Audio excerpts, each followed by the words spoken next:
જ્યારે નાના મોટા ઉદ્યોગ માટે કે વેપાર માટે આપણે સૌ એકઠા થયા હોઈએ ત્યારે આપણે સૌ જાણીએ છીએ કે અત્યારે સ્પર્ધા પણ ઘણી છે. It's a cutthroat competition. સાથે સાથે નીતિમત્તા અને મૂલ્યો એના પણ ઘણા બધા પ્રશ્નો સમાજમાં, વેપારમાં અને સંબંધોમાં, વ્યક્તિગત અને પારિવારિક સામાજિક જીવનોમાં પણ ખૂબ જોવા મળે છે, જે એક હકીકત છે. પણ બહુ દૂરંદેશી વિચાર કરીએ અને વાસ્તવિકતાનો સ્વીકાર કરીએ તો એટલી એક વાત નક્કી અને ચોક્કસ છે કે નીતિમત્તા અને પ્રામાણિકતાથી કોઈ વાત વિશેષ નથી.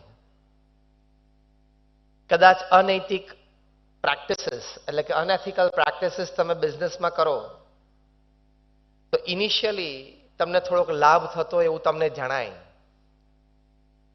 શરૂઆતમાં કદાચ કમાણી પણ ઝડપી થાય અને આપણી પ્રગતિ થતી હોય એવું આપણને દેખાય. પણ જે સનાતન સત્ય છે ને જે સનાતન સિદ્ધાંત છે એ છે કે by unethical practices nobody has grown and nobody will grow. અનૈતિક અને અપ્રામાણિક રીતિ રિવાજ જો વેપાર ધંધા નોકરીમાં આચરે અથવા સંબંધોમાં આચરે તો આજ સુધી કોઈએ પ્રગતિ કરી નથી અને પ્રગતિ કરશે પણ નહીં. અને કદાચ એ વ્યક્તિને એમ લાગે કે હું કંઈક પ્રગતિ કરું છું, તે શરૂઆતની થોડીક જણાય પણ લાંબા ગાળેમાં પ્રશ્ન થવાની 100% શક્યતા છે. કાંઈ પણ ખોટું કર્યું હોય આજે નહીં તો કાલે ને કાલે નહીં તો પરમ દિવસે એ બહાર આવે જ અને 73 વર્ષે પણ તિહાર જેલમાં જવું પડે, જે એક હકીકત છે. એટલે ખોટું કરેલું કોઈ દિવસ લાંબુ ચાલતું નથી. It is the principle. એ બિન વિવાદાસ્પદ વાત છે. અને તમે નૈતિકતા અને પ્રામાણિકતા, if you are wedded to norms, wedded to ethics, wedded to disciplines in life, એનું ફળ પણ ચોક્કસ મળે જ છે. ઇનિશિયલી પ્રગતિ ધીમી થતી હોય એવું દેખાય પણ લાંબા ગાળે એમાં નક્કરતા હોય છે, કારણ કે એનું ફાઉન્ડેશન સ્ટ્રોંગ હોય છે. ફાઉન્ડેશન જો સ્ટ્રોંગ કરવું હોય તો નીતિમત્તા અને પ્રામાણિકતા હંમેશા રાખજો. રોજ સેંકડો નવા ધંધા ખુલે છે અને સેંકડો ધંધા રોજ બંધ થાય છે. એ બંધ થવાના મુખ્ય કારણો તમે લો, એમાંનું પણ જો મુખ્ય કારણ હોય તો ક્યાંક અનૈતિકતા અને અપ્રામાણિકતા જ હશે. હું ઘણી વખત કહું છું કે પૃથ્વી ગોળ છે અને ગોળ હોય અને કોઈ ખૂણો ના હોય એટલે તમારું કરેલું કોઈ ખોટું એની પાસે સંઘરવાની કોઈ જગ્યા ના હોય. એ સિદ્ધાંત છે. પ્રમુખ સ્વામી મહારાજ આ સિદ્ધાંત બહુ સરસ રીતે સમજાવતા. એમના જીવનકાળ દરમિયાન બહુ જ નૈતિકતા અને પ્રામાણિકતાથી પ્રમુખ સ્વામી મહારાજે આ બીએપીએસ સંસ્થાને વિશ્વવ્યાપી બનાવી. હું જે સંસ્થામાંથી આવું છું એ બીએપીએસ સ્વામિનારાયણ સંસ્થા એક વિશ્વવ્યાપી સંસ્થા છે.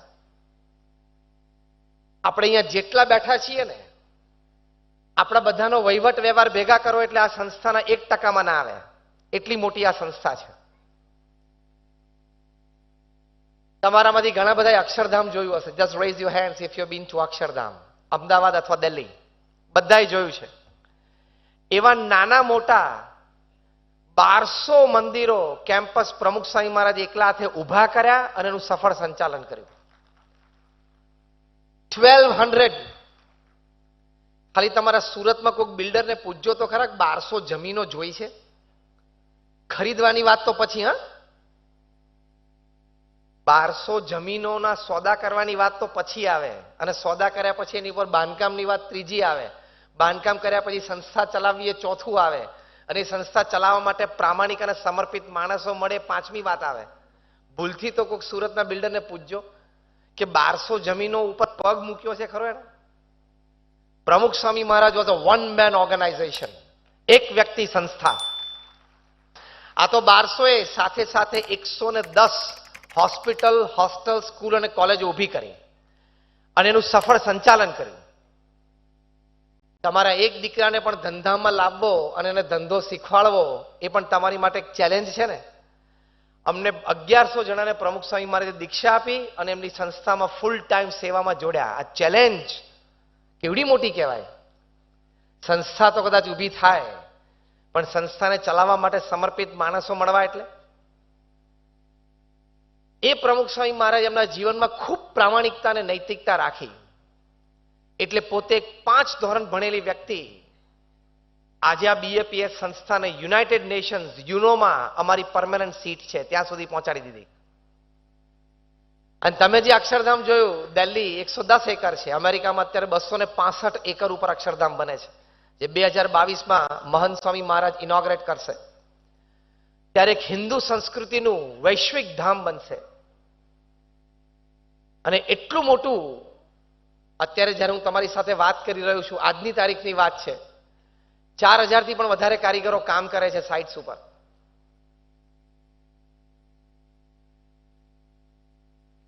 એવું જ મોટું અક્ષરધામ તુલ્ય કેમ્પસ અત્યારે જોહાનસબર્ગ સાઉથ આફ્રિકામાં બની રહ્યું છે. ત્રીજું સિડનીમાં ઓસ્ટ્રેલિયામાં બની રહ્યું છે. ચોથું તમે હમણાં જ 4-5 મહિના પહેલા સમાચાર વાંચ્યા હશે અને સાંભળ્યા હશે કે અબુધાબીના રાજાએ હિઝ હાઇનેસ શેખ ઝાયદ એમણે અમને BAPS સંસ્થાને 27 એકર જગ્યા દાનમાં ગિફ્ટમાં આપી કે તમે અક્ષરધામ તુલ્ય કેમ્પસ અહીં બનાવો મિડલ ઇસ્ટમાં. અને એ દુબઈ અબુધાબી એક્સપ્રેસ હાઈવે ઉપર શેખ ઝાયદ હાઈવે ઉપર. અને આ પણ પ્રોજેક્ટ 3-4 વર્ષમાં પૂરો થશે એટલે 2 બહુ મોટી દુનિયા નજીક આવશે. 2 બહુ મોટી આઈડિયોલોજીસ એકબીજાને સમજી શકશે. 2 બહુ મોટા 2 ધર્મ એકબીજાથી નજીક આવશે. આવું કામ પૃથ્વી ઉપર કરવું તમારે એક ફેક્ટરીઓને બીજી નાખવી હોય એટલે થોડા દિવસે તાર આવી જાય છે.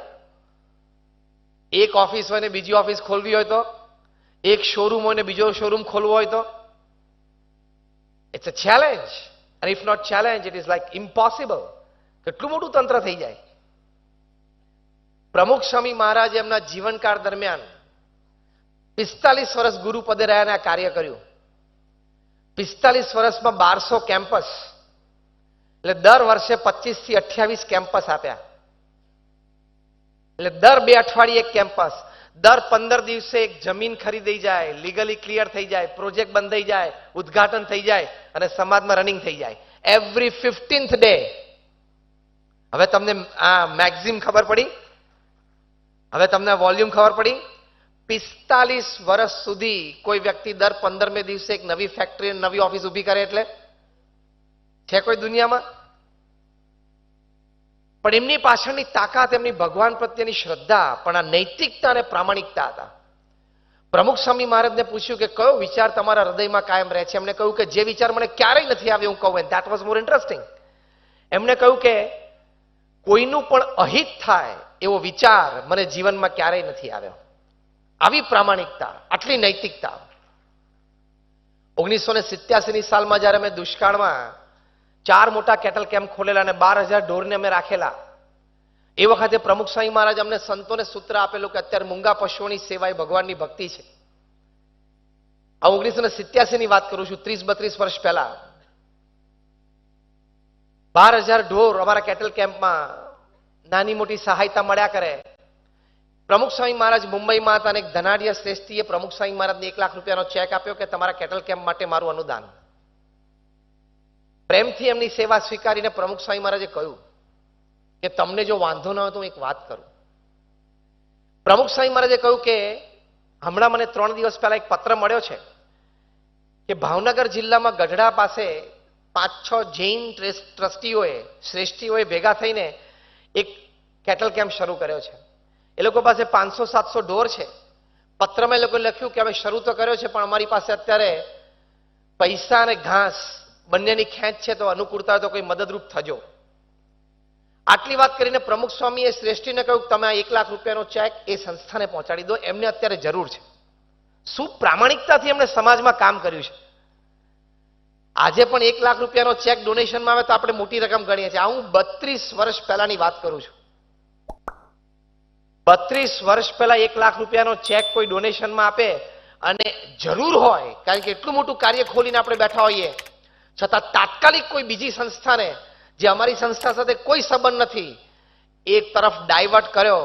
આ કેટલી મોટી ખાનદાની કહેવાય. આવી રીતે એમણે સમાજમાં કામ કર્યું છે.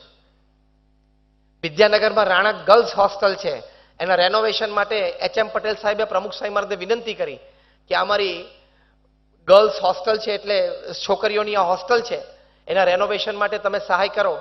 પ્રમુખ સાહેબ મહારાજે આખી હોસ્ટેલ રેનોવેટ કરી આપી. એના ઉદ્ઘાટન સમારંભમાં એચ.એમ. પટેલ સાહેબને આશ્ચર્ય થયું કે સ્વામી, તમે પણ તમારી સંસ્થા દાન અનુદાન ઉપર ચલાવો છો, અને પહેલી વાર હું આવો પ્રસંગ જોઉં છું કે જે સંસ્થા પોતે દાન ઉપર ચાલતી હોય એ સંસ્થા પાછું બીજાને દાન આપે. તમને આવો વિચાર કોણે આપ્યો? પ્રમુખ સ્વામી આંગળી ઊંચી કરી, ભગવાને આપ્યો છે. આ તો મેં તમને એક બે પ્રસંગ કયા. હમણાં જ અમને એક પ્રસંગની ખબર પડી. શાબુદ્દીનભાઈ રાઠોડ, બધાએ એમણે આપણે જોયા છે અને માણ્યા છે. એમણે એક પ્રસંગની વાત કરી કે 1972ની સાલમાં હું પ્રમુખ સ્વામી મહારાજ પાસે ગયો અને અમારા થાનમાં, એ મૂળ સુરેન્દ્રનગર પાસે થાન ગામના છે, અમારા થાન ગામમાં અમારે કન્યા વિદ્યાલય, કન્યા શાળા બાંધવી હતી. એની માટે અમારે 75,000 રૂપિયાની જરૂર હતી. આ હું 1972ની વાત કરું છું. અને 75,000 રૂપિયા અમે પ્રમુખ સ્વામી મહારાજને કહ્યું કે ગામમાં અમારે કન્યા શાળા બાંધવી છે, તો અમારી તમે સહાય કરો. પ્રમુખ સ્વામી મહારાજે મને પૂછ્યું પ્લાન અને કેટલી રકમ.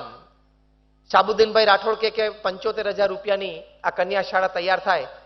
પ્રમુખ સ્વામી મહારાજ કે અમે આપી દેશું. પ્રમુખ સ્વામી મહારાજે આપી અને આજે થાનમાં એ કન્યા શાળા ઊભી છે છેલ્લા 40 વર્ષથી. આવું તો કેટલું બધું કર્યું છે પ્રમુખ સ્વામી મહારાજે. હું તમને લિસ્ટ ગણો તો કાલ સવાર થઈ જાય. પણ મારે કહેવું છે એટલા માટે કે એક વ્યક્તિ જો નીતિમત્તામાં, પ્રામાણિકતામાં, નિસ્વાર્થ ભાવે કરવાની શરૂઆત કરે તો કઈ કક્ષા સુધી કરી શકે છે. તો એની માટે તમે બધા નાના મોટા વેપાર ધંધામાં જોડાયા છો. બહુ જ એક સુંદર ઇન્ટ્રોડક્શન તમને આપવું છે કે હું જે નીતિમત્તા, પ્રામાણિકતાની વાત કરું છું ને, જે રીતે વેપાર ધંધો થવો જોઈએ. તો સ્ટીફન કોવી નામના એક બહુ જ મોટા મેનેજમેન્ટ ગુરુ થઈ ગયા. એમને પુસ્તક લખ્યું છે 7 habits of highly effective people, એટલે કે અતિ અસરકારક વ્યક્તિત્વ ધરાવતી વ્યક્તિઓની 7 આદતો. પોતે હાર્વર્ડ યુનિવર્સિટીમાં પ્રોફેસર હતા. 3000 થી પણ વધારે સક્સેસફુલ બિઝનેસમેનનો એમણે સર્વે કર્યો છે, વાર્તાલાપ કર્યો છે, ઇન્ટરવ્યુઝ લીધા છે, એમની લાઈફ હિસ્ટ્રી સમજ્યા છે, જોયું છે.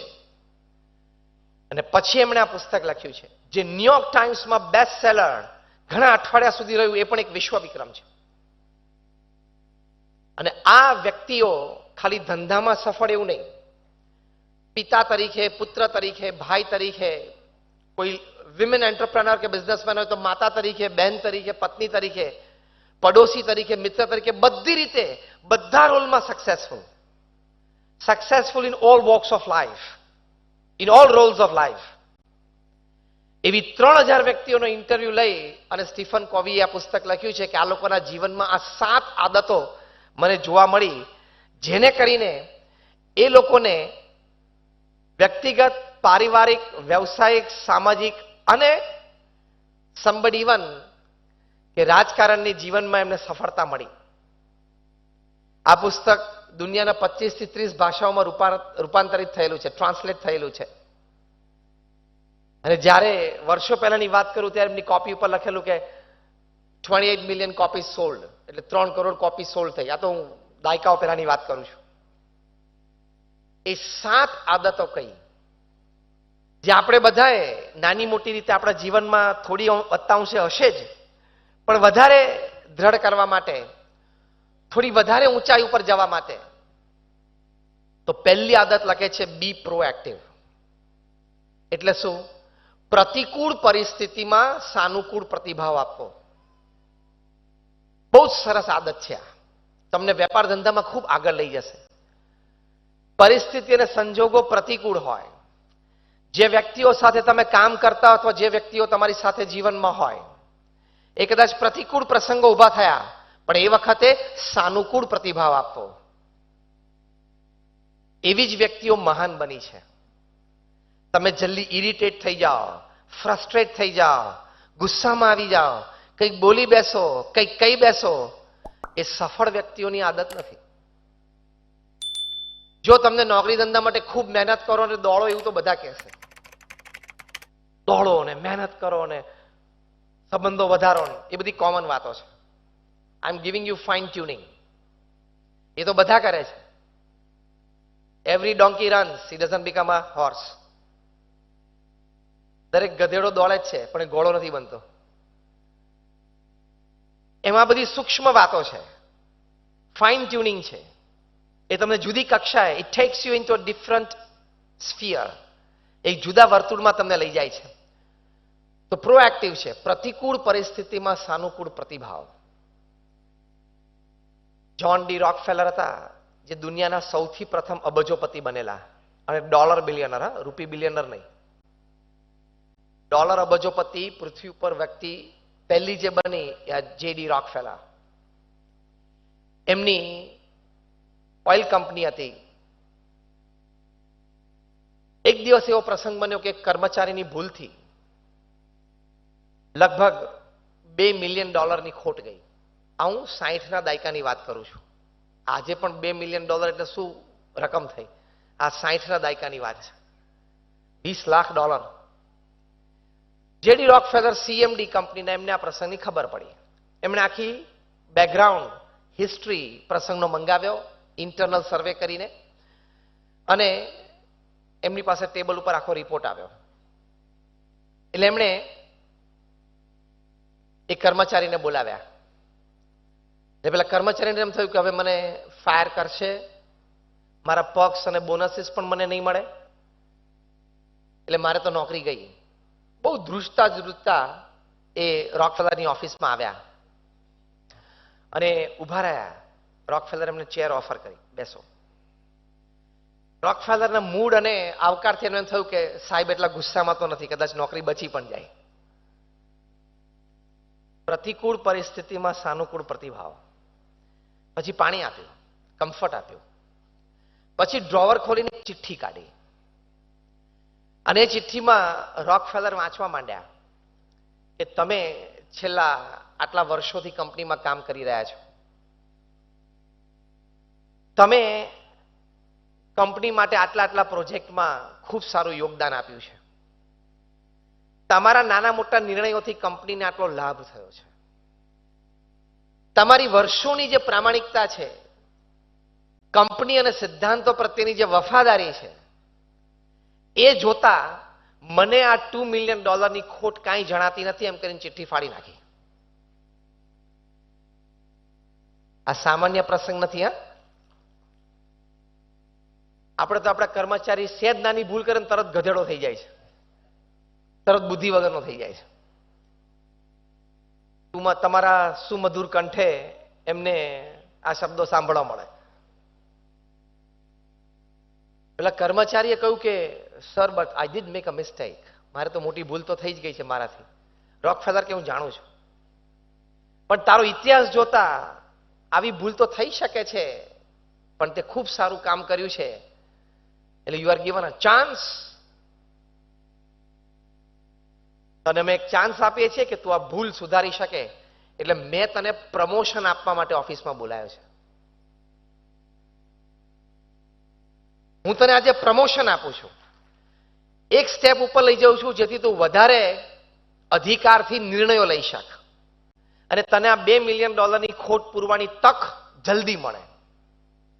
આ તો અવાક થઈ ગયા કે હું તો એમ વિચારતો હતો કે મારી નોકરી જશે, મારા જે કંઈ ગ્રેજ્યુએટી હશે, પ્રોવિડન્ટ ફંડ હશે, બીજું ત્રીજું જે પણ હશે બધું જશે. મને તો પ્રમોશન આપ્યું સાહેબ, અને હી પ્રૂવડ ઇટ. એમને પ્રમોશન મળ્યું પછી ઇતિહાસના ગ્રંથોમાં લખાયેલું છે કે એમણે 1 કે 1.5 વર્ષમાં નિર્ણયો લીધા, નવા પ્રોજેક્ટ લાવ્યા કંપની માટે, અને $2 મિલિયન 1.5 વર્ષની વ્યાજ સાથેની ખાત પૂરી કરી આપી, અને રિટાયર થયા ત્યાં સુધી એક વફાદાર વ્યક્તિ સાથે કંપનીમાં રહ્યા. આવા પ્રસંગો છે દુનિયામાં. તમે નોકરી, ધંધો, વેપાર નાના મોટા કરો છો, પણ આવા પ્રસંગો વાંચવા અને વિચારવા તો લોંગ ટાઈમ રિલેશનશિપ્સ, તમારા ભાગીદારો સાથે કે કર્મચારીઓ સાથે લાંબા સમયના સંબંધો રહેશે. કંપની મોટી છે પણ એક ક્રેડિટ છે, પણ વિઝિટરને તમે 5 માણસની ઓળખાણ કરાવો કે આ મારી સાથે 30 વર્ષથી છે, આ મારી સાથે 25 વર્ષથી છે, આ મારા બાપુજીના વખતથી હું કંપનીમાં જોડાયો ત્યારથી 40 વર્ષથી છે. એવા 5 માણસથી તમે વિઝિટરને ઓળખાણ કરાવો ને, એ તમારી કંપનીના રેવન્યુ કરતા મોટી ક્રેડિટ છે. પણ that happens by these values, proactivity. પ્રતિકૂળ પરિસ્થિતિમાં સાનુકૂળ પ્રતિભાવ. નાના નાના પ્રસંગ બનતા હોય એમાં પણ હંમેશા પોઝિટિવ રહેવું, સામેવાળાને અનુકૂળ થવું. બેસ્ટ રસ્તો જેમાં હું સચવાઈ જાઉં, સામેવાળો વ્યક્તિ સચવાઈ જાય, પરિસ્થિતિ સચવાઈ જાય, એવું જ વિચારવું. આણે ખોટું કર્યું છે ને હવે દંડ થવો જ જોઈએ એવું નહીં. હું સચવાઈ જાઉં, વ્યક્તિ સચવાઈ જાય, પરિસ્થિતિ સચવાઈ જાય અને આપણા બધાનું સારું દેખાય એવો વિચાર હંમેશા કરવો, તો ખૂબ પ્રગતિ થશે. This is called proactivity. એટલે કોઈ વાતનું ખોટું ના લગાડો, કોઈ વાતના શબ્દો મનમાં ધારી ના લેવા, અને કદાચ કોઈ બોલી ગયું તો બહુ લાંબુ વિચારવાનું નહીં. તે દિવસે પેલા આમ કહ્યું તો હવે હું યાદ રાખવાનો, હવે ટાઈમ મળશે એટલે હું એને સંભળાવીશ. તું તારું મગજ બગાડે છે, ફોરગેટ ઇટ. તારે કેટલી મોટી પ્રગતિ કરવાની છે, તું એ રસ્તા પર ચાલવા માંડ ને. અમે ત્યાં દિલ્હી અક્ષરધામમાં બહુ જ ફર્સ્ટ સ્ટેપ ઉપર અક્ષરધામમાં તમે જાઓ ત્યાં પરિક્રમામાં ખૂબ સુંદર એલિફન્ટ સ્ટોરીઝ મૂકી છે, હાથીની બધી વાર્તાઓ, જેમાંથી માણસે બહુ શીખવાનું છે. એમાં એક વાર્તા આ છે કે હાથી ચાલ્યો જાય છે અને પાછળ ઘણા બધા કૂતરા ભસે છે. હાથી કોઈ કૂતરાની સામે જોતો નથી, એની મસ્તીમાં ચાલ્યો જાય છે. એમાં કોકના અભિપ્રાય ઉપર શું જીવવાનું? If you live, even if you consider somebody's opinions for you in negative terms, you will never progress. લોકો તો બોલવાના જ છે, એટલે આપણે હંમેશા પોઝિટિવ રહેવું. બહુ જૂની વાર્તા છે પણ હકીકત છે. શિવજી, પાર્વતીજી અને એમનો પોઠિયો ચાલતા જતા હતા. તો પહેલા ગામમાં આવે ને તો એક જણો કે 2 જણા મૂરખ છે, પોઠિયો આટલો મોટો છે, 2 જણા ઉપર બેસવું જોઈએ ને, ચાલવાની તકલીફ શું કામ લેવી? 2 જણા બેઠા. બીજું ગામ આવીને તો એક જણો એક બોલ્યો કે આ પોઠિયા ઉપર 2 દયા આવે છે, 2 જણા ચડી જાય, સવારી કરે છે. પછી શિવજીને એમ થયું કે હવે 2 જણા ઉતરશું પાછું ત્રીજા ગામમાં લોકો આવું જ બોલશે. એટલે શિવજીએ પાર્વતીને કહ્યું તમે બેસો અને હું ઉતરીને ચાલું. તો ત્રીજું ગામ આવ્યું ત્યાં કોઈક જણે કીધું કે આને કઈ શરમ છે, એનો ધણી ચાલે છે ને બેઠી છે ઉપર. તે પાર્વતીજી નીચે ઉતર્યા અને શિવજી પોઠિયા ઉપર બેઠા. તે ચોથું ગામ આવ્યું તો કે આને જરાય શરમ છે, એની પત્નીને ચલાવે છે અને પોતે ઉપર બેઠો. શિવજી કે હવે આપણે બધી પરિસ્થિતિમાંથી પસાર થાય, હવે આપણે જેમ ચાલવું એમ ચાલો.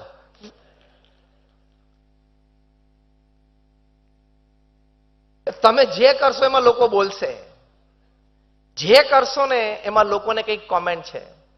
એની કરતા આપણે તપાસી લેવાનું કે હું નીતિમત્તા અને પ્રામાણિકતાની દ્રષ્ટિએ am I right? If you are right, go on. તમે સાચા હો, કોઈનું નુકસાન ના કરતા હો, તમે નીતિમત્તા પ્રામાણિકતાના માર્ગ ઉપર ચાલતા હો, ભગવાનનો ડર રાખીને ચાલતા હો, કોઈનું નુકસાન ના કરતા હો, કોઈને ઓફેન્ડ ના કરતા, it's fine. He is he, I am I, okay. તો એ પ્રોએક્ટિવિટી થોડી મનમાં રાખી. અમે ખાલી ફાઉન્ડેશન આપ્યું. પ્રમુખ સ્વામી મહારાજના જીવનમાં જબરદસ્ત પ્રોએક્ટિવિટી હતી. પ્રમુખ સ્વામી મહારાજની 1985માં લંડનમાં સુવર્ણ તુલા થયેલી. એલી પેલેસ સ્ટેડિયમ પર પેક્ડ 45,000નું સ્ટેડિયમ હતું અને પ્રમુખ સ્વામી મહારાજને સોનાથી તોલેલા. એ બધું જ પ્રમુખ સ્વામી મહારાજે 1 આઉન્સ પણ રાખ્યું નહીં અને મેડિકલ કોલેજ આખી મધ્ય ગુજરાતમાં કે હતી નહીં, એ કરમસદમાં ઊભી થઈ ગઈ. એ લોકોએ સીટ ઓફર કરી કે તમે મુખ્ય ડોનર છો તો તમે આટલી સીટ રાખો. પ્રમુખ સ્વામી કે અમારી એક પણ સીટ પણ ના જોઈએ, કારણ કે પછી એમાંથી ઝઘડા થાય. 10 સીટ રાખે, 5 સીટ રાખે તો પછી એના એડમિશનના ઝઘડા, એ પણ ન રાખે. એટલે નો અધર ઇન્વોલ્વમેન્ટ. પણ એના બીજા જ દિવસે એક વ્યક્તિ પ્રમુખ સ્વામી મહારાજને મળવા માટે આવ્યા અને બેફામ ગાળો બોલવા માંડ્યા, મોઢે જ તુકારે. મુખ્ય કારણ એ હતું કે તમે ભણેલા ગણેલા યુવાનોને દીક્ષા આપીને સાધુ બનાવો છો તો ભવિષ્યમાં સમાજમાં ડોક્ટર, એન્જિનિયર, ચાર્ટર્ડ એકાઉન્ટન્ટની ખોટ આવશે. એટલે જેટલા છે એટલા તો નોકરી આપ પેલા. એમ મને 15-20% એમને ફરે છે. અને ક્યાં તારા દીકરાને દીક્ષા આપી? યet he continued. પ્રમુખ સ્વામી મહારાજ એક શબ્દ ના બોલ્યા, કારણ કે જાણે કે આ અજ્ઞાન અવસ્થામાં બોલે છે. હવે સમજાવીને એનો કોઈ અર્થ નથી. અત્યારે બોલશું તો સાંભળશે નહીં. પ્રમુખ સ્વામી મહારાજ મૌન રહ્યા. અડધો પોણો કલાક પેલી વ્યક્તિ બોલી પછી ચૂપ રહી. પ્રમુખ સ્વામી ઘડિયાળ સામે જોયું, રાતના 8:15 વાગેલા. બાજુમાં ઉભેલા અમારા એક સંત, જેમને વારે વારે અમને રોકવાનો પ્રયત્ન કરેલો, પણ પ્રમુખ સ્વામી મહારાજ એમને કહ્યું ભલે બોલી લેવા દો. એ સંતને પ્રમુખ સ્વામી મહારાજે કહ્યું કે જમવાનો સમય થઈ ગયો છે, ભાઈને જમાડીને મોકલજો. એમ કરીને ગોળ વળીને અંદર જતા રહ્યા. શું સ્ટેબિલિટી કહેવાય. અને આપણને તો કોઈ ત્રીજો વ્યક્તિ કે ને, તમને ખબર છે ગુજરાતી ભાષામાં સૌથી ભયંકર શબ્દ? તને ખબર પડી? આ સૌથી ભયંકર શબ્દો છે ગુજરાતી ભાષામાં. તને ખબર પડી? તમે કહો મને ખબર નથી પડી, મને નથી ખબર. ખબર પડી હોય ને તોય ના પાડે, જે કઈ વધારે માહિતી મળે. આ તમે બધા હસો છો કે મેં તો કહો? આ બધી વાસ્તવિકતા છે ને. અને પછી એવા જ ડેન્જરસ બીજા શબ્દો કયા આ ચાલુ વાતમાં, કે હું તને કહું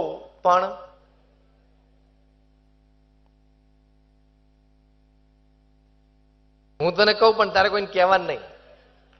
કેમ એવું કે? કારણ કે એનું ઘણું બધું મીઠું મરચું, જેટલું તમે ફૂડ ઇન્ડસ્ટ્રીમાં સ્પાઇસ નાખો છો ને, મસાલા, એટલા મસાલા એને અંદર નાખવા છે. એટલે અંદર એટલા મસાલા નાખી અને પછી તમને વાત કરે છે. તમે આપણે માની, આપણે એટલા કાચા કાનના છીએ ને. 20 વર્ષની આપણી મિત્રતા કોઈની સાથે હોય ને કોઈ ત્રીજી વ્યક્તિ આવીને આપણને ફાંટ પડાવી હોય ને, થોડી મિનિટોમાં પડાવી શકે. સ્થિર રહેવું જોઈએ એ વખતે. એટલે આ તો પ્રોએક્ટિવિટીનું ફાઉન્ડેશન છે. તો જો પ્રતિકૂળ પરિસ્થિતિમાં સાનુકૂળ પ્રતિભાવ આપવો, સ્થિરતા રાખવી. ગાંધીનગર અક્ષરધામ ઉપર 2002 સપ્ટેમ્બરે આતંકવાદી હુમલો થયેલો. 2 આતંકવાદીઓ આવીને ઘણી તારાજી સર્જેલી. એ વખતે દિલ્હી અક્ષરધામનું કામ પૂરજોશમાં ચાલુ હતું, હાફ વે. કોઈ પણ વ્યક્તિને છે ને એકવાર વિચાર આવી જાય કે છેક ઉત્તરથી ગુજરાત સુધી આતંકવાદીઓ આવી ગયા, તો આ તો દિલ્હી તો રસ્તામાં આવશે. પણ પ્રમુખ સ્વામી મહારાજે દિલ્હી અક્ષરધામનું કામ અટકાવ્યું નહીં. પ્રમુખ સ્વામી મહારાજે એ વિચાર રાખ્યો કે એ લોકો એની વૃત્તિ અને એના વિચાર પ્રમાણે વર્તે છે. આપણે તો સમાજને આપવું છે. આપણે કોઈના રોક્યા શું કામ રોકાઈએ? આપણે આપણું કામ ચાલુ રાખવાનું. પ્રોએક્ટિવિટી. જે વ્યક્તિને પ્રોએક્ટિવિટી એટલે પ્રતિકૂળ પરિસ્થિતિમાં સાનુકૂળ પ્રતિભાવ આપવાની આદત હોય ને, એ વ્યક્તિ કોઈ દિવસ મૂંઝાય નહીં, ગભરાય નહીં, પાછો ના પડે. જેટલી વાર પડે ને એટલી વાર ઊભો થાય. એ હિંમત આવી જાય. ખોટ જાય તો એટલું જ વિચારવાનું કે મેં મારા તરફથી સાચું, સારું અને પ્રામાણિક મહેનત કરી છે, તો પછી પ્રારબ્ધની વાત છે. તમે સાચી ને સારી ને પ્રામાણિક મહેનત ન કરી હોય તો તમને પ્રશ્ન છે ને. સાચી, સારી અને પ્રામાણિક મહેનત કરી હોય તો તમને કોઈ પ્રશ્ન જ નથી. તો પ્રોએક્ટિવિટી, પ્રતિકૂળ પરિસ્થિતિમાં સાનુકૂળ પ્રતિભાવ. બીજી આદત લખે છે begin with the end in mind. કે તમે કોઈ પણ વેપાર ધંધાની કે રિલેશનશિપ્સની શરૂઆત કરો, begin with the end in mind. એટલે કે તમે શરૂઆત કરો પહેલા અંતિમ નતીજો શું આવી શકે છે અને શું મારે લાવવો છે એનો ચોક્કસ વિચાર કરવો. અંતિમ નતીજો શું આવી શકે છે અને શું લાવવો છે એનો ચોક્કસ વિચાર કરવો. કે આ રસ્તે હું ચાલ્યો એ અહીં પૂરો થાય છે, અથવા તો મને અહીં લઈ જશે. કોઈના કહેવાથી, કોઈની વાત સાંભળવાથી તમે ગમે તે એક નાનો મોટો ધંધો શરૂ કરી દો, પૂરો સર્વે કર્યા વગર તમે શરૂ કરો. ઘણા બધાને આ પ્રશ્ન છે કે ઉત્સાહ અને ઉમંગમાં કોકે સારી વાતો કરી દીધી એટલે ધંધો ચાલુ કરી દીધો, અને પછી પ્રશ્નો. તો પ્રોપર માર્કેટ સર્વે સિવાય તમે કરો તો પ્રશ્ન આવવાના જ. સંજોગ અને પરિસ્થિતિને જાણ્યા વગર તમે કરો તો આવવાના જ. સંજોગ અને પરિસ્થિતિને પણ તમારે જાણવી પડે. Begin with the end in mind. આ સેકન્ડ હેબિટ સ્ટીફન કોવી લખે છે. મંદીનું વાતાવરણ હોય, ધારો કે અત્યારે છે, તો ઘણી વાત વિચારવી પડે ને. અને મંદીનું તો એવું છે ને, દર 8, 10, 12 વર્ષે દરેક દેશેમાંથી પસાર થવું જ પડે છે. પછી એ ત્રીજા વિશ્વનો કોઈ દેશ હોય કે અમેરિકા જેવી મહાસત્તા હોય, 8, 10, 12 વર્ષની એની એકવાર સાયકલ છે જ. એમાં કોઈ સુધારી શકે એમ છે નહીં. એ સાયકલમાંથી એને પસાર થવાનું જ હોય. તમે એમ કહો કે આખો દિવસ ધંધો વધ્યા જ કરે, જીડીપી વધ્યા જ કરે, તો that is not going to happen. સ્વીકારો, એક્સેપ્ટ કરો ને કે મંદી હોય, મંદી ના જ આવી જોઈએ. It is a wrong concept. America જેવી મહાસત્તા કે ડેવલપ કન્ટ્રીઝ હોય, એ લોકો પણ એમાંથી પસાર થાય છે. શરીર તંદુરસ્ત હોય તો તમે વિચારો છો કોઈ દિવસ તાવ આવવો જ ના જોઈએ, એવું બને છે? મને શરદી પણ ના થવી જોઈએ. ભાઈ શરદી થાય, તાવે આવે, ટાઇફોઇડ થાય, કિડની ફેલ થાય. એમ વેપાર ધંધો છે, મંદી આવે એ રૂટીન જ છે. નાના મોટા પોઝિટિવ મેજર્સથી થોડોક એમાં ફેર પાડી શકાય છે, બાકી એમાંથી પસાર તો થવું જ પડે. તો હવે એ બધા સંજોગો, પરિસ્થિતિ જોઈને begin with the end in mind. તો કોઈ દિવસ તમે પ્રશ્ન ના થાય. જ્યારે લંડનમાં પ્રમુખ સ્વામી મહારાજને ભવ્ય મંદિર કરવું હતું, જે આજે રીડર્સ ડાયજેસ્ટે લખ્યું છે કે it is the 8th wonder of the world, દુનિયાની 8મી અજાયબી છે. 1995માં એનું ઉદ્ઘાટન થયું. 94ની સાલમાં, એક વર્ષ પહેલા, ત્યાંથી ટ્રસ્ટી શ્રી પ્રમુખ સ્વામી મહારાજને ફોન કર્યો કે સ્વામી, અત્યારે મંદી સખત છે લંડનમાં, રિયલ એસ્ટેટ 100ના 60 ઉપર બોલે છે. 100 રૂપિયામાં લીધું હોય એ અત્યારે 60 રૂપિયા થઈ ગયા છે.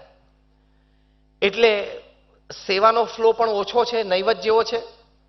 તો અત્યારે આપણે આવતા વર્ષે મંદિરની પ્રતિષ્ઠા કરશું, પણ જે 5000 માણસ બેસે એવો હવેલી છે એ આપણે, એટલે કે હોલ છે, પછી સેકન્ડ ફેઝમાં કરશું. પ્રમુખ સ્વામી મહારાજે તરત વાત કરી, સ્વામી કે વાસ્તવિકતાનો આપણે સ્વીકાર છે, પણ આ બધી વાસ્તવિકતાની ચર્ચા કરીને આ પ્રોજેક્ટ માટે પથ્થર ક્યાંથી આવશે, માણસ ક્યાંથી આવશે, લાકડું ક્યાંથી આવશે, કારીગર ક્યાંથી આવશે, બધું જ મેં વિચારી રાખ્યું છે. અને પછી પ્રમુખ સ્વામી મહારાજ આખો આઈડિયા ડિસ્ક્લોઝ કર્યો, જે વાસ્તવિકતામાં મિટિંગોમાં પહેલા ચર્ચિત હતો. પ્રમુખ સ્વામી મહારાજ ત્યાં પધારે, પોતે એક્સ્ટ્રા પુરુષાર્થ આપ્યો આ પ્રોજેક્ટને વેગવંતો કરવા માટે. અને એમના વિચાર પ્રમાણે 1995માં મંદિર પણ ઉદ્ઘાટિત થયું, જેમાં સુંદર ભારતીય સંસ્કૃતિનું દર્શન પ્રદર્શન છે. આજે લંડનની કોઈ સ્કૂલ બાકી નથી કે જેના છોકરાઓ ત્યાં આવ્યા ના હોય, કોઈ કોલેજ બાકી નથી. પણ begin with the end in mind. તમે કોઈ પણ પ્રોજેક્ટની શરૂઆત કરો તો શું શું તકલીફો આવી શકે છે એ પણ લખવું પડે. It should be in black and white. સામે આ પ્રશ્ન આવે તો મારી પાસે આ એનો ઉપાય છે એ પણ લખી રાખવો પડે. સમજીએ કે આખો રોડ ન દેખાય, પણ તમે ગાડીમાં બેઠા પછી હેડલાઇટ ચાલુ કરો તો 15 ફૂટનું તો દેખાવું જોઈએ કે નહીં? 15 ફૂટ લાઇટ ચાલુ કર્યા વગર તમે ગાડી ચલાવો તો એક્સિડન્ટ થાય કે નહીં? અને જેમ જેમ ગાડી આગળ ચલાવો તેમ તેમ લાઇટ આગળ ચાલે. એમ થોડોક તો અંદાજ રાખવો જોઈએ ને. મારા ભત્રીજાને અને મારા કાકાને અને મારા બનેવીને આ ધંધામાંથી લાભ થયો, આપણે ધંધામાં જોડી જઈએ. પણ હવે એને અમુક પ્રકારના સંબંધો છે, અમુક જગ્યાથી એને પ્રોક્યોરમેન્ટ છે, અમુક અનડિસ્ક્લોઝ લિંક્સ છે, એ તને ખબર નથી. એ થોડોક તો ઓવરઓલ વ્યૂ, ટોપ વ્યૂ આપણને પ્રોજેક્ટનો હોવો જ જોઈએ. આ બીજી આદત છે. ત્રીજી વાત લખી છે, putting first things first, priority. જે પહેલું કરવાનું છે પહેલું કરવાનું, જે અગત્યનું છે એને પ્રધાનતા આપવાની છે. નોર્મલી આપણે કેવા માઇન્ડસેટથી ઓફિસમાં ટેવાયેલા છે, જે સહેલું કામ હોય ને ફટાફટ પહેલું પતાવી દઈએ. તમે ઘણા બધા બેઠા છો, ફેથફુલી હું તમને એક પ્રશ્ન પૂછું છું. How many of you make a to do list in the morning? સવારે ઉઠીને તમે ઓફિસ જાઓ તો તમે પહેલા ટુ ડુ લિસ્ટ બનાવો કે આજે મારે આ કામ કરવાના છે. એનું એક જુદું લિસ્ટ રોજ સવારે બને. આગલા દિવસનું કામ બાકી હોય એ પણ ફરી વખત આજે લખવાનું. એવું ફેથફુલી કરતા હોય, છાતી ઉપર હાથ મૂકીને આંગળી ઊંચી કરો. જો ગણીને 10 જણા નથી.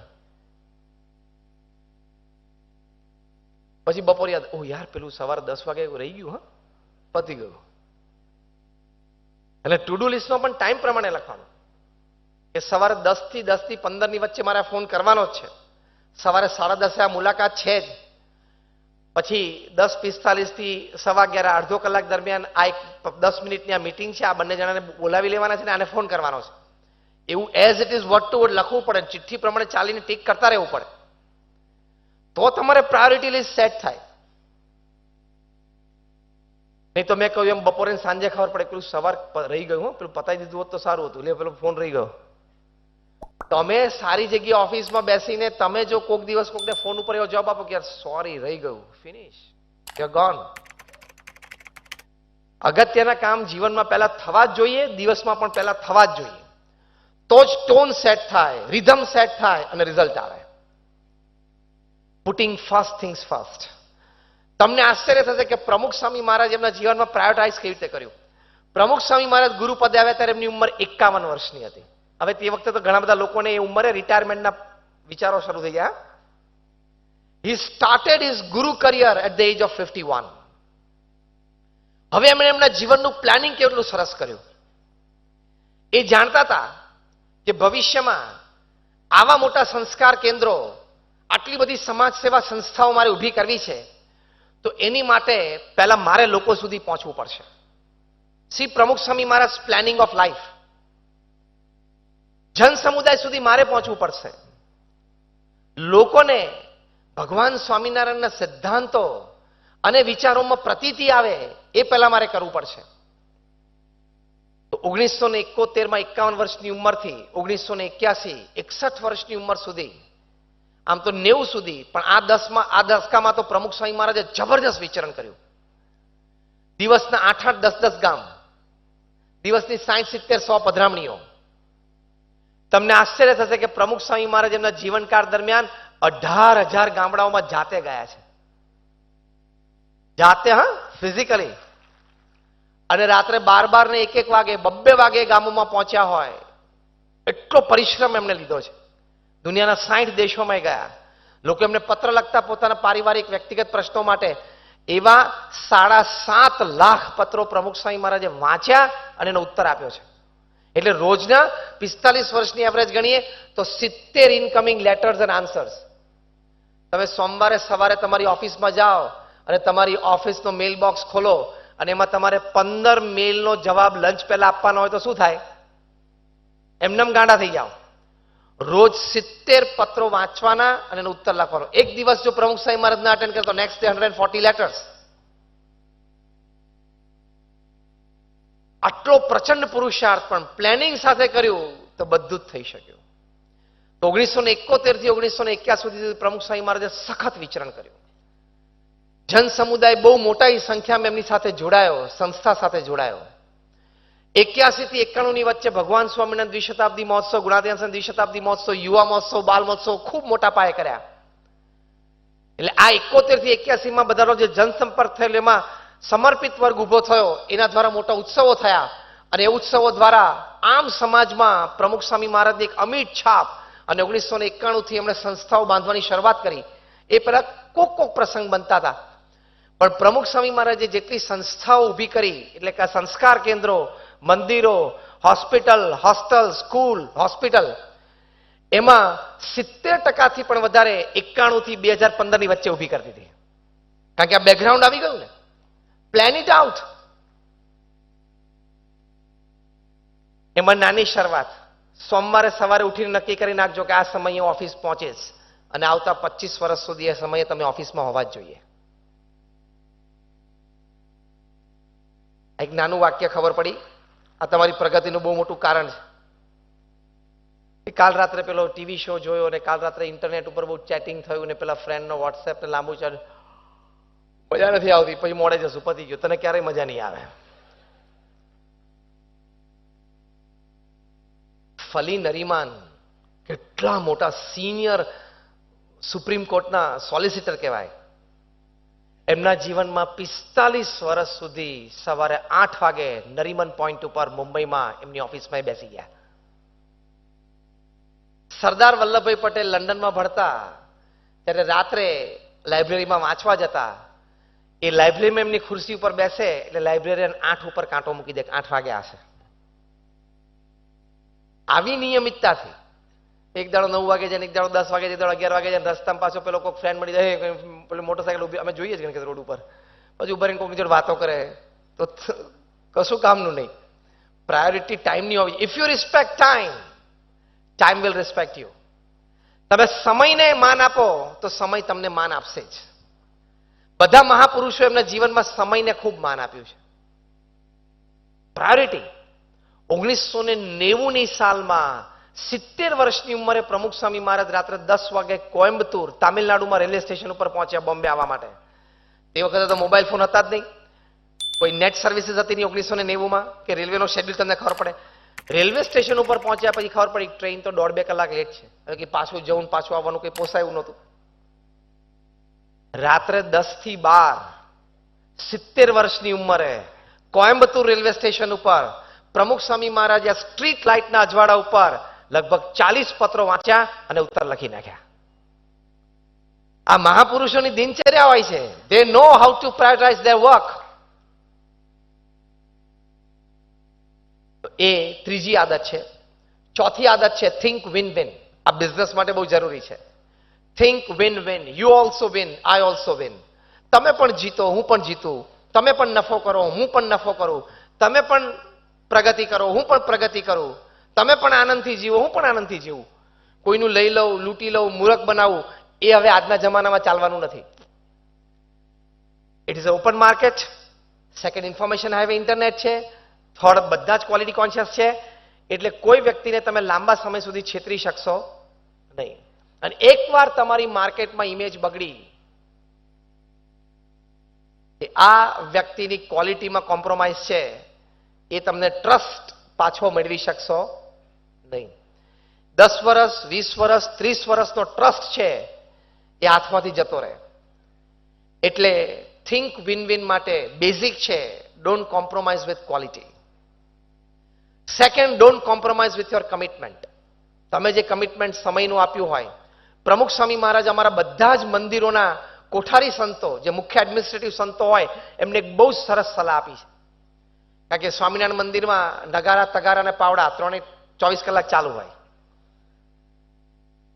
કોન્સ્ટન્ટ એટલી બધી પ્રવૃત્તિઓ ચાલતી હોય.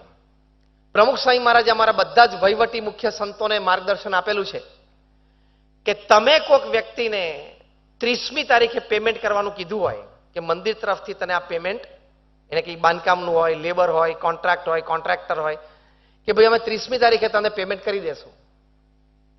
પ્રમુખ સ્વામી મહારાજે કહ્યું કે 30મી તારીખે તમે કીધું હોય અને તમે 30મી તારીખે પેમેન્ટ કરો એટલે તમે સોનાના. 29મી તારીખે સામેથી ફોન કરીને કહ્યું હોય કે તારી પેમેન્ટ થઈ ગયું છે, આવીને લઈ જા અથવા તો મોકલાવી દો, એટલે તમે હીરાના. અને એક જ દિવસ લેટ થાય ને 31મી તમે પેમેન્ટ કરો અથવા તો 31મી એનો ફોન આવે એટલે તમે પિત્તળના. આ પ્રમુખ સ્વામી મહારાજે સલાહ અને માર્ગદર્શન આપેલું છે. કમિટમેન્ટ, જે તમને કમિટમેન્ટ આપ્યું છે એ કમિટમેન્ટ તમારે પૂરું તો કરવું જ પડે. અને એટલે જ મહાપુરુષો મહાપુરુષ હોય છે. આ તો કમિટમેન્ટની ડેટ હોય 2 દિવસ જતા પેલો સામેથી ફોન કરે તો ઉપાડે નહીં. અને ઉપાડે તો જુઠ્ઠું બોલે કે સોરી હું જયપુર છું ને હમણાં 2 દિવસ પછી આવું. જયપુરની વરાછામાં જ આટા મારસ. જયપુર ક્યાંથી પહોંચી ગયો તું રાતોરાત? પછી પેલો કે હું તમારી ઓફિસની બહાર જ ઉભો છું ને કાચમાંથી તમે દેખાવ છો. See what I mean to say is, ખૂબ આગળ વધવું હોય ને તો કોઈ દિવસ આવા ખોટા વિચારો કરવા નહીં. Think win win. એ પણ જીતે, હું પણ જીતું, એનું પણ કામ ચાલે, મારું પણ ચાલે. તો ક્વોલિટી કોન્શિયસ રહીને કમિટમેન્ટ રાખશો તો પ્રગતિ થશે. થિંક વિન વિનમાં આ જ 2 મુદ્દા યાદ રાખવાના, ક્વોલિટી કોન્શિયસનેસ એન્ડ કમિટમેન્ટ. સમજી લેવાનું કે આપણા જેવા ધંધો કરનારા બીજા લાખ માણસ છે. એકવાર ક્વોલિટીમાં અને કમિટમેન્ટમાં જો કોમ્પ્રોમાઇઝ આવ્યું ને તો એ પાર્ટીને તમારા જેવા બીજા 10 ઓપ્શન છે, તરત બીજું સિલેક્ટ કરી લેશે. હા કે ના? અનુભવ થાય છે કે નહીં? You have to. એટલે એ કમિટમેન્ટની વાત છે. Think win win. હું પણ જીતું, એ પણ જીતે. 5મી આદત સ્ટીફન કોવી લખે છે, seek first to understand and then to be understood. પહેલા તમે સામેવાળી વ્યક્તિને સમજવાનો પ્રયત્ન કરો કે કેમ આવું બોલે છે, એ કેમ આવું વર્તન કરે છે. આપણે શું વિચારીએ છીએ? એને આવું બોલવું જ ના જોઈએ, એને આવું વર્તન કરવું જ ના જોઈએ. ઓકે, ન કરવું જોઈએ. તું પહેલા શાંતિથી અને પીડતાથી, મેચ્યોરિટીથી શાંતિથી બેસીને વિચાર કે આ વ્યક્તિ કેમ આવું બોલે છે, આ વ્યક્તિ કેમ આવું વર્તન કરે છે, એવું તું એક ઇન્ટ્રોસ્પેક્શન તો કર. એટલો સ્પેસ અને ટાઈમ તો તારી જાતને આપ. જો આ એક વાત બધા સમજે ને તો ઘણા બધા પ્રશ્નોનું સમાધાન એમાં રહેલું છે. ઘરમાં એક જણો બોલવા માંડે એટલે બાકીના 3 જણા બૂમો પાડવા માંડે છે. કારણ કે એક તો બધા ભરાયેલા હોય કેટલા દાડાના, અને આને કંઈક કહેવું હોય ને આને કંઈક કહેવું હોય ને આને કંઈક કહેવું હોય ને એમાં સાસુઓના પ્રશ્નમાં તો મેજર 2 અહીં સુધી ભરાયેલા હોય એટલે એક વાતની શરૂઆત થાય એટલે તરત બીજાય બોલવા માંડે. પણ થોડો વિચાર કરવો જોઈએ. તો seek first to understand and then to be understood. આ બહુ જ મોટો સિદ્ધાંત છે. આ સ્ટીફન કોવી આ પુસ્તકમાં લખે છે. પ્રમુખ સ્વામી મહારાજ એક વખત ન્યુયોર્કમાં હતા, પોતે ભોજન કરી રહેલા. તમને આશ્ચર્ય થશે કે 3 ટંકના ભોજન દરમિયાન પ્રમુખ સ્વામી મહારાજ સ્થાનિક મંદિરોની પ્રવૃત્તિનો રિપોર્ટ સાંભળતા, અથવા કોઈ બાળકો કિશોરોને કંઈક વાર્તા કહેવી હોય, કંઈક પ્રવચન કરવું હોય, સ્પર્ધાઓમાં કંઈક જીતી લાવ્યો હતી, બધી રજૂઆતો એમના ભોજનકાળ દરમિયાન થતી. એટલે એમના ભોજનનો સમય એમણે ખૂબ ઉપયોગ કર્યો છે. ન્યુયોર્કમાં, અમેરિકામાં લગભગ 1988ની સાલની આ વાત, પ્રમુખ સ્વામી મહારાજ ભોજન રહી રહેલા અને એક બાળકે પ્રવચનની શરૂઆત કરી. પ્રમુખ સ્વામી મહારાજ એમને રિસ્પોન્સ પણ આપ્યો, સ્માઇલ પણ આપી. પછી વચ્ચે ચાલુ પ્રવચન હતું ને એક સંત આવ્યા. સાંજે જે કાર્યક્રમ હોલમાં હતો એ બાબતે કંઈક સૂચન હતું, માર્ગદર્શન લેવાનું હતું. સ્વામી એની સાથે વાતમાં પરવ્યા. પેલા નાના બાળકને જરા ઓછું આવ્યું હશે એટલે એને પ્રવચન બંધ કરી દીધું, વચ્ચે બેસી ગયો. વાર્તાલાપ પૂરો થયો એટલે પાછું પ્રમુખ સ્વામી મહારાજ એની સામે જોયું અને પરિસ્થિતિ પારખી ગયા અને કહ્યું કે કેમ તે પ્રવચન બંધ કરી દીધું? પેલો બાળક આમ રિસાયેલા મોઢે કે કોઈ સાંભળતું નથી, હું શું બોલું? કોઈ એટલે બીજા બધા તો 15-25 જણા બેઠા હતા તો બધા સાંભળતા હતા જ, પણ એનો ભાવ હોય કે પ્રમુખ સ્વામી મહારાજ પોતે સાંભળે. વિધાઉટ અ સેકન્ડ્સ ડિલે, એક ક્ષણના પણ વિલંબ વગર પ્રમુખ સ્વામી મહારાજે હાથ જોડીને બાળકની માફી માંગી અને કહ્યું કે સોરી, ફરી વખત આખું પ્રવચન કર, હું સાંભળું. એ પરિસ્થિતિ અને વ્યક્તિને સમજવાનો તો પ્રયત્ન કરવો જોઈએ ને, કે વ્યક્તિ કેમ આવું બોલે છે અને કેમ આવું વર્તન કરે છે. આપણે એક જ ચર્ચા હોય કે એને આવું બોલવું જ ના જોઈએ, આવું વર્તન જ ના કરવું જોઈએ. ભાઈ ના કરવું જોઈએ, પણ તું તો એક વિચાર તો કરો કેમ કરે છે. તો seek first to understand and then to be understood. એવી રીતે કર્મચારીઓને પણ તમારે પહેલા એને સમજવાનો પ્રયત્ન કરવો જોઈએ. કર્મચારીઓ પણ મેનેજમેન્ટને પહેલા સમજવાનો પ્રયત્ન કરવો જોઈએ. એટલે એગ્રીમેન્ટ્સ એને હંમેશા રિસ્પેક્ટ આપવો. મેનેજ યોર એગ્રીમેન્ટ્સ બહુ સરસ મેનેજમેન્ટનો એક સિદ્ધાંત છે. Manage your agreements, not people. આપણે હંમેશા કંઈક રીતે લોકોના એડજસ્ટમેન્ટમાં ફરીએ છીએ. પહેલા જે એગ્રીમેન્ટ થયું છે એને સંપૂર્ણ માન આપવાનું છે. તો આ એક અગત્યની વાત છે. seek first to understand and then to be understood. પહેલા સામેવાળી વ્યક્તિને એક દિશામાં આવી જઈએ. આ ઉત્તર અડધો ખોટો છે. ઉત્તર એમ છે, આ બોલો, પછી પ્રેમથી એનો હાથ પકડીને તમારી પોઝિશન પર લાવો. એ પણ કે 9 લખેલું છે. કોરલેન્સ, પ્રશ્ન પૂરો થાય છે. તમે સીએમડી ની ઓફિસમાંથી સીએમડી ની ચેર ઉપરથી ઉભા થઈને એકવાર તો મેનેજરની ખુરશી ઉપર બેસો એટલે એના પ્રશ્ન ખબર પડે. મારે આટલું ટર્નઓવર જોઈએ જ. જોઈએ છે વાત સાચી, પણ એને એકવાર શાંતિથી અડધો કલાક સાંભળો તો ખરા. એને એકવાર અડધો કલાક સાંભળો તો ખરા કે પ્રશ્ન છે. આપણું ટર્નઓવર સાઉથમાં કેમ ઘટ્યું? પણ સાઉથમાં 2 લોકલ કંપની આ પ્રોડક્ટ બનાવવાની શરૂઆત કરી. યસ ઓર નો? હું સિમ્પલ એક્ઝામ્પલ આપું છું. તો seek first to understand. અને ઘણી વખત તો પ્રશ્નમાં એવું હોય છે ને કે આપણે વઢી કાઢીએ, બોલી કાઢીએ, ઝઘડોય કરી લઈએ, પાછળથી હકીકત ખબર પડે તો કે લે એમ હતું શું, લે પતી ગયું, લે. પણ હવે લે કરવાનું શું? Done is done, it cannot B અનડન even if you go to London. થઈ ગયું એ થઈ ગયું, પતી ગયું. એટલે આ એક 5મી વાત લખી છે. 6ઠ્ઠી વાત, સિનર્જી. આ બહુ નવો શબ્દ એમને સ્ટીફન કોવીએ કોઈન કર્યો. એનર્જી એટલે શક્તિ, આગળ એસ લગાડી દીધો. સિનર્જી એટલે શું? 2 કે 2થી વધારે વ્યક્તિ સાથે મળીને કંઈક કાર્યને આદરે વિચારી સમજીને સાથે આવ્યા હોય, પછી CMP બને, કોમન મિનિમમ પ્રોગ્રામ. કારણ કે મતભેદ તો રહેવાના. કોમન મિનિમમ પ્રોગ્રામ ઉપર સાથે આવીને સાથે કામ કરે, એમાંથી એક સારું પરિણામ પ્રાપ્ત કરે.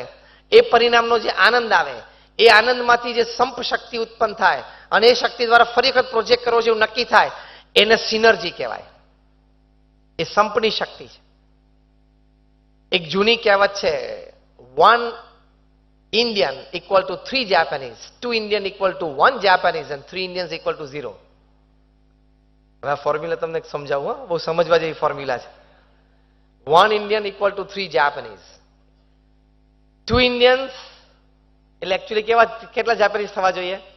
6 નહીં, 1 Japanese. And 3 Indians is equal to 0. એ શું? એક ભારતીય હોય ને એ 3 જાપાનીઝ જેવું કામ કરી શકે એટલી ક્ષમતા છે. પણ 2 ભેગા થાય ને એટલે ખેંચતાણમાં 1 જાપાનીઝ જેટલું જ કામ થાય. અને 3 ભેગા થાય ને ગયું.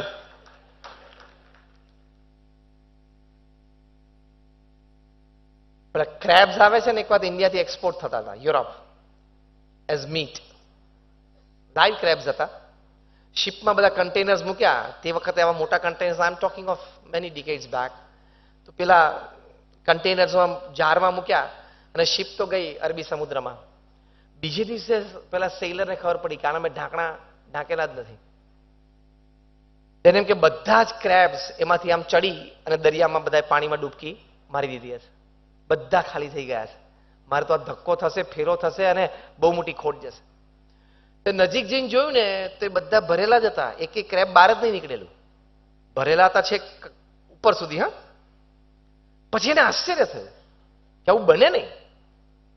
એટલે થોડી વાર ઉભા રહીને એમણે ત્યાં જોયું તો એક ક્રેબ છે ને આમ ચડી અને બહાર નીકળવાનો પ્રયત્ન કરે ને, ત્યાં પાછળથી બીજો ક્રેબ એનો પગ ખેંચે. એટલે આમ બધા અંદર છીએ ને તું કેમ બહાર નીકળે?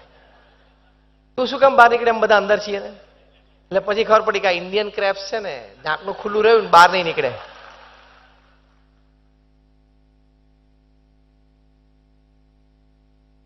તમને ખબર પડી તો કે શું? આપણા કાકાનો દીકરો ભાઈ છે ને, નવી મર્સિડીઝ લાવ્યો. હે, કેમ લાવ્યો? કેવી રીતે લાવ્યો? એ બધી ચર્ચામાં તું તારું મગજ શું કામ બગાડે? તારે હમણાં અડધો કલાક પછી ઓફિસ પહોંચવાનું છે, તું પહોંચી જા. તારે 1 કલાક પછી આ મીટિંગ છે એની તૈયારી કરી નાખ. બીજાની ચિંતા. નવરા બેઠા હોય એટલે બારી ખોલે અને સોસાયટીમાંથી સ્કૂટર પસાર થાય ને તો કોના ઘરે જાય છે? તારે ચા પીવડાવવાની. Am I right or not? This is mentality. કોના ઘરે જાય છે? ક્યાં ઉભું રહ્યું? પાછો 2 કલાક પછી બહાર નીકળે ને, લો પેલા મહેમાન 2 કલાકથી એને ત્યાં બેઠા છે, પણ હવે એના મહેમાન છે, એને ત્યાં બેઠા છે. તારે ક્યાં એને ચા પાણી નાસ્તો કરાવવાના છે? અને તારા ઘર પાસે ક્યાં પાર્કિંગ કરી નાખ્યું છે? એટલી બોગસ શક્તિઓ આપણે વાપરી કાઢીએ એટલે સિનર્જી ઊભી ના થાય. એ સંપત્તિ થોડી કામ કરવું પડે તો એ સિનર્જી છે. તમને આશ્ચર્ય થશે, પ્રમુખ સ્વામી મહારાજે કેવડા મોટા મોટા આ બધી સંસ્થાઓ, અમારા યુવાન સંતો હોય 28, 30, 32 વર્ષના હોય, એના સંપૂર્ણ વિશ્વાસે એમને વહીવટી પ્રમુખ ત્યાં નિમીને આ બધી સંસ્થાઓ ચલાવી. તો વિશ્વાસ મુકતા શીખવાનો. થોડું કામ શીખવાડીએ, ભૂલ થાય, ભૂલથી શીખશે અને થોડું આગળ વધે તો એ સિનર્જી ડેવલપ થાય. અને છેલ્લી વાત, શાર્પન ધ સો. સો એટલે કરવત. એમાં સ્ટીફન કોવી લખે છે કે તમને કોઈ હાથમાં કરવત આપે અને પછી એમ કે લાકડું કાપો અને તમને ખબર પડે કે જે કરવત છે એની અણી બુઠ્ઠી છે અને તમને 3 કલાકમાં લાકડું કાપવાનું કહ્યું હોય તો સીધી કરવત લઈને લાકડા કાપવાની શરૂઆત કરાય નહીં. લાકડું કપાતું જાય પણ ધાર બુઠ્ઠી છે એટલે સમય વધારે લાગશે, પરિશ્રમ વધારે પડશે. જો એના કરતા અડધો પોણો કલાક કાઢીને પહેલા જો ધાર અણીદાર કરી નાખો તો પછી લાકડું જલ્દી કપાશે. બહુ સામાન્ય દ્રષ્ટાંત આપ્યું છે એમણે, પણ એમાં બહુ સરસ વાત કરી છે કે તમારી કરવત એટલે શું? આ તમારું બોડી છે, એ તમારું પહેલી કરવત છે. તો વ્યાયામ દ્વારા, આરામ દ્વારા, સારા ખોરાક દ્વારા, સારા વિચારો દ્વારા તમે તમારા શરીરને તંદુરસ્ત રાખો. એ તમારી પહેલી કરવત છે ને કામ અને સંબંધોમાં. બીજી કરવત તમારું માનસ છે, તમારા વિચારો છે. તો વિચારો સવડા રાખવા, ઊંચા રાખવા અને પવિત્ર રાખવા. આ 3 વાત યાદ રાખવાની. વિચારો સવડા રાખવા, ઊંચા રાખવા અને પવિત્ર રાખવા. એ બીજી કરવત છે. ત્રીજું તમારા ઇમોશન્સ છે, આપણું હૃદય છે, આપણી ભાવનાઓ છે. તો એ ભાવનાઓ પણ શુદ્ધ અને પવિત્ર રાખવી. ચોથું એમને લખ્યું છે આ સમાજ છે, તો તમારા સંબંધો પણ તમારે સારા રાખવા. સ્ટીફન કોવી બહુ જ સરસ સલાહ આપે છે. આપણે આ છેલ્લી 5 મિનિટમાં આપણે આ પ્રવચન પૂરું કરીએ છીએ. બહુ જ સરસ સલાહ આપે છે કે સમાજમાં ક્યારેય કોઈ વ્યક્તિ સાથે સંબંધો બગાડવા નહીં. આપણા જૂના વડીલો આપણને કહેવત શીખવાડતા, સંઘરેલો સાપ પણ કામ લાગે. એટલે કે કોઈ પણ સંબંધ બગાડવા નહીં. સંબંધ બગાડતા પહેલા તો 1,00,000 વાર વિચાર કરો. તમને આશ્ચર્ય થશે કે ઇતિહાસ, અત્યારે વિષય જુદો છે એટલે હું એ વાત વર્ણન નથી કરતો, પણ કેવા મોટા મોટા માણસોને એના જીવનમાં બહુ જ નાના માણસની કટોકટીમાં જરૂર પડી છે. એ મદદ જો એ નાના માણસે તે વખતે ન કરી હોત તો આને બહુ જ મોટી ખોટ આવત. એટલે કયો નાનો માણસ તમને ક્યારે શું મદદરૂપ થઈ શકે એનો આપણને અંદાજ જ નથી. એટલે દરેક સાથે હળતા મળતા રહેવું, આ એક સોનેરી સલાહ છે. કદાચ કોકની સાથે આપણને ઓછું ફાવતું એવું બને, કોકની સાથે સાવ ઓછું ફાવતું હોય તો એ ખાલી હાય હેલોના સંબંધ રાખવાના, ગુડ મોર્નિંગના સંબંધ રાખવાના. પણ કોઈના પ્રત્યે મોઢું તો બગાડવું જ નહીં. કારણ કે બીજી પણ એક હકીકત છે, ક્યારે નાનો માણસ તમારાથી મોટો થઈને બની જશે ને એ પણ તમને ખબર નહીં પડે અને તમારે એમની ગરજ પડશે. આ હું પ્રોફેશનલી પણ તમને ટીચ કરું છું કે don't spoil relations with anybody. આપણે આપણો રસ્તો કાઢી લેવાનો. કદાચ એ વ્યક્તિ સાથે ન ફાવતું હોય તો સમય ઓછો આપવાનો, એ વ્યક્તિ સાથે લાંબો સંબંધ નહીં, લાંબો ધંધો નહીં, આપણે માર્ગ બીજો શોધી લેવાનો. પણ એ વ્યક્તિ વિશે ખરાબ બોલવું નહીં અને એને ગાળ દેવી નહીં, અને ત્રીજી વ્યક્તિ પાસે પણ કંઈ એ વ્યક્તિ વિશે ચર્ચા ના કરવી, નેગેટિવ. સમજી રાખજો, તમે જે નેગેટિવ વાતો કોઈ વ્યક્તિ વિશે ત્રીજી વ્યક્તિને કરો છો, એ વ્યક્તિ જે સાંભળનાર છે તમારી ગમે તેટલી કોન્ફિડન્ટ વ્યક્તિ હોય ને, પણ ધ વર્લ્ડ ઇઝ રાઉન્ડ, એ વાત એ વ્યક્તિ સુધી પહોંચશે ને પહોંચશે જ. તમે એમ કહો કે મારો જીગરજાન મિત્ર છે, મારી માટે જાન આપી દે, એને પણ તમે કોઈક ત્રીજી વ્યક્તિની ખાનગી વાત કરી હશે ને, એ પણ કોઈક દિવસ ત્યાં જઈને કહેશે કે તને ખબર પડી પણ તારે કોઈને કહેવાનું નહીં તો હું કહું, એમ કહીને કહી આવશે. પૃથ્વી ગોળ છે ને એટલે બધું ગોળ ગોળ ફરી જાય છે સાંજ પડે, બધા સમાચાર, બધી વાત, અને સંબંધો બગડશે. એટલે શાર્પન ધ સોમાં physical, mental, emotional, loyalty, honesty એ હંમેશા રાખવી જ. તો આ 7 વાતથી સ્ટીફન કોવી લખે છે કે તમે મહેનત તો કરો જ છો, પણ એમાં નીતિમત્તા અને પ્રામાણિકતા રાખીને આ 7 મુદ્દા સાથે ચાલશો તો ચોક્કસ તમારી મોટી પ્રગતિ થશે. છેલ્લો પ્રસંગ કહીને પૂરું કરું. સ્ટીફન કોવી બહુ જ સરસ એક પ્રસંગ અંદર લખે છે કે એકવાર એક જહાજ છે એ દરિયામાં જતું હતું અને નજીકમાં કિનારા પર ત્યાં થોભવાનું હતું. જહાજના કેપ્ટનને દૂર એક લાઇટ દેખાણી, એટલે એમણે સિગ્નલ મોકલ્યું કે please get out of my way, મારા રસ્તામાંથી તમે આ બાજુ પર જતા રહો. ત્યાંથી સિગ્નલ આપ્યું. કેમ ભાઈ? એટલે આ કેપ્ટને કહ્યું કે મારો આ રસ્તો છે, તમે દૂર થાઓ, મને મેરીટાઈમ બોર્ડ એને મને આ રસ્તો આપેલો છે. જેમ આપણે રોડ ઉપર રસ્તા આપેલો એમ ફ્લાઇટને પણ હવામાં એને રસ્તો આપેલો, એ ગમે ત્યાં પાયલટ ઉડાડી ના શકે. એને કહ્યું હોય કે આ જ આલ્ટિટ્યુડ, આ જ હાઇટ ઉપર અને આ જ એંગલે તારે પ્લેન ઉડાડવાનું છે, એમાંથી જરાય વિચલિત ન થઈ શકે. સહેજ પણ વિચલિત જાય એટલે રડારમાં ખબર પડે એની નોકરી જાય જ. એમ દરિયામાં જહાજોને પણ એમ ના હોય કે આટલો મોટો દરિયો છે આપણે ગમે ત્યાં તરીએ, એવું ના હોય. જહાજ લઈ જઈએ, એનો જહાજનો રૂટ, ડિરેક્શન ફિક્સ જ હોય, અને થોડું આગુ પાછું કરવા જાય મોમ્બાસાને બદલે આ બાજુ પહોંચી જાય, સાઉથ આફ્રિકા પહોંચી જાય.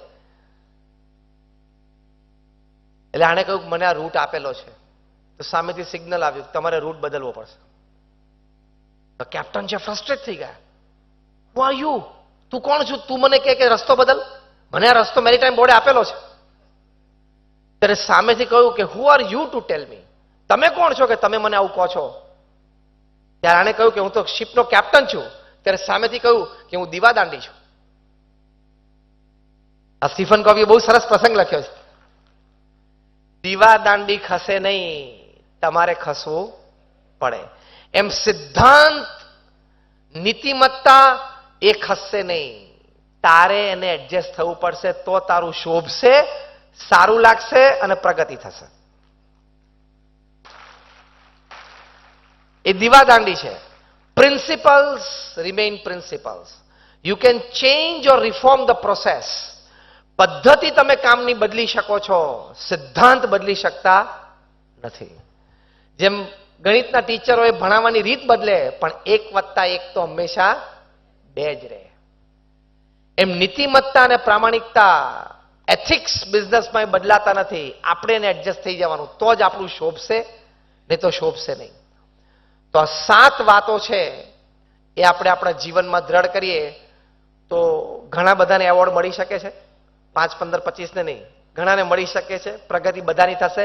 ઇન શોર્ટ, પ્રોએક્ટિવ, પ્રતિકૂળ પરિસ્થિતિમાં સાનુકૂળ પ્રતિભાવ, begin with the end in mind. અંતિમ પરિણામ શું ઈચ્છિત છે અને શું થઈ શકે છે એ મનમાં ધૈર્યપૂર્વક અને ખૂબ સિરિયસ વિચારીને પછી જ કામની શરૂઆત કરવી. ત્રીજું, putting first things first, priority. ચોથું, થિંક વિન વિન. એ પણ જીતે, હું પણ જીતું. એ પણ કમાય, હું પણ કમાઉં. એ પણ પ્રગતિ કરે, હું પણ પ્રગતિ કરું. એ પણ સુખી થાય, હું પણ સુખી થઉં. Fifth, seek first to understand and then to be understood. પહેલા સામેવાળી વ્યક્તિને સમજવાનો પ્રયત્ન કરવો, પરિસ્થિતિને સમજવાનો પ્રયત્ન કરો, પછી એ વ્યક્તિ મને સમજે એવો વિચાર રાખવો અથવા તો આગ્રહ રાખવો. સિક્સ્થ, સિનર્જી, સંપ શક્તિ, એમાં ખૂબ તાકાત રહેલી છે. તો જેટલો કોમ્પ્રોમાઇઝિંગ નેચર તમે ડેવલપ કરશો લાઈફમાં, સામેવાળી વ્યક્તિને અનુકૂળ થવાનો પ્રયત્ન કરશો તો એ વ્યક્તિ પણ તમને અનુકૂળ થવાનો પ્રયત્ન કરશે, સમજશે. પણ કાયમ દરેક વ્યક્તિએ મનમાં ધારી લે કે મારા મન પ્રમાણે અને મારા મનના ધાર્યા પ્રમાણે જ બધું થાય, તો એ થવાનું નથી. ઘરમાં નથી થતું, 40 વર્ષના લગ્ન બી થાય છે.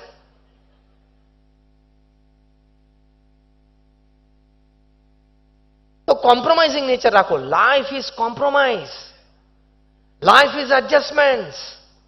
જીવન કોમ્પ્રોમાઇઝ અને એડજસ્ટમેન્ટ જ છે. 40% તમારા મન પ્રમાણે બધી વાતો થશે, બાકી 30%માં તમારે ઘણી એનર્જી મૂકશો ત્યારે તમારું ધાર્યું થોડુંક થશે, બીજા 20% કામ બગડશે, છેલ્લા 10% હેવી લોસ આવશે. કોમ્પ્રોમાઇઝ અને એડજસ્ટમેન્ટ.